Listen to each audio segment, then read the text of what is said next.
Сәлеметсіздер ме оқушылар? Қазақ әдебиеті пәнінен балалар мен үлкендер бөлімін бастаймыз. Бүгінгі сабағымыздың тақырыбы Мағжан Жұмабаев. Ақын Мағжан Жұмабаевтың өмірі мен шығармашылығына тоқталып өтейік. Мағжан Бекенұлы Жұмабаев 1893 жылы 21 маусымда солтүстік Қазақстан облысы, қазіргі Мағжан Жұмабаев ауданына дүниеге келген. Алаш қозғалысының қайраткері, ақын, қазақ әдебиетінің жарқын жұлдызы. Ол 1905-10 жылдары Қызылжардағы номер 1 мешіт жанында белгілі татар зиялысы, мұсылман халықтарының азаттығы жолында күрескен Бекишевтің ұйымдастыруымен ашылған медреседе оқиды. 1910-13 жылдары Уфа қаласындағы Ғалия медресесінде білім алды. Онда татар жазушысы Ибрагимовтен дәріс алып, белгілі қайраткер Жантөринмен тығыз қарым-қатынас орнатады. Болашақ көрнекті жазушы жерлесіміз Бейімбет Майлинмен танысады. 1916-13 жылдары Омбы мұғалімдер семинариясында оқиды. 1929 жылы Мағжан Жұмабаев Алқа атты жасырын ұйым құрған үшін деген айыпталумен Мәскеудегі Бутырка түрмесіне қамалып, 10 жыл айдауға кесіледі. 1936 жылы Максим Горький мен Елена Пешкованың араласуымен бостандық алып Қазақстанға қайтады.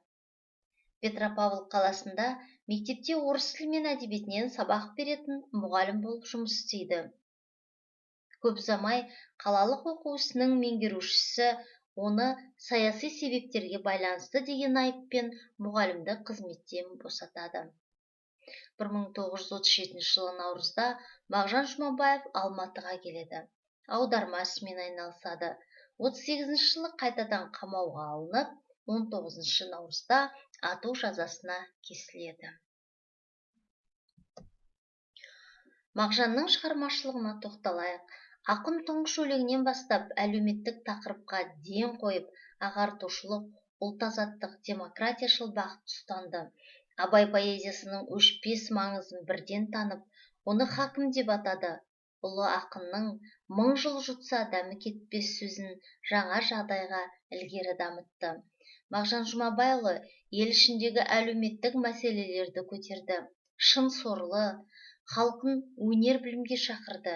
Ләззат қайда, жазғы-таң, өнер-білім қайтсе табылар. Балалық шақ, қазағым, қарағым, осы күнгі күй, мен сорлы тақырыбындағы өлеңдерінен көруге болады.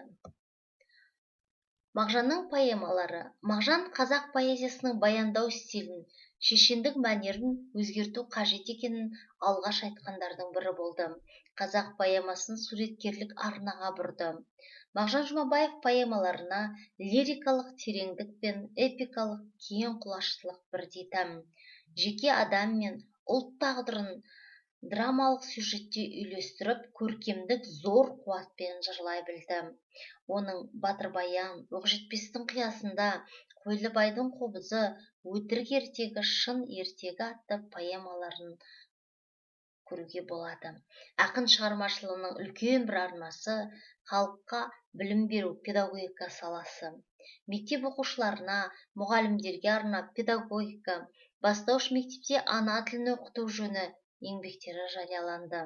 Ақан сері, базар жырау, Әбубәкір Диваев туралы зерттеу еңбектер жазып, ауыз әдебиеті үлгілерін жинауға жәрдемдесті. Мағжан публицистикасы. Мағжан аударма саласына үлкен мән берді.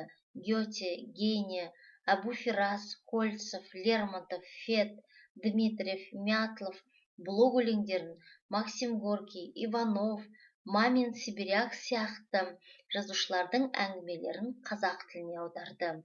Таңдаулы прозалық шығармалы аударумен қоса, Мағжан Жұмабаев Шолпанның күнәсі әңгімесі арқылы қазақ әдебиетіне психологиялық талдау, сана ағымы әдістерін енгізді.